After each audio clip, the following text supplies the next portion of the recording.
ये सेवानगर की मास्टर की पार्किंग है। यहाँ पर भिन्न भिन्न प्रकार के ड्राइवर पाए जाते हैं।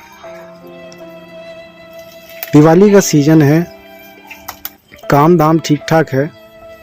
ऐसे में एक ड्राइवर हैं जो अपनी गाड़ी को साफ कर रहे हैं। आइए जरा उनसे बात करते हैं।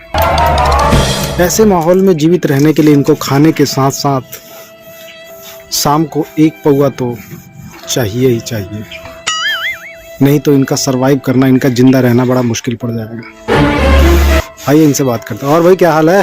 बस बढ़िया है बाबू जी। काम धाम कैसा चल रहा है?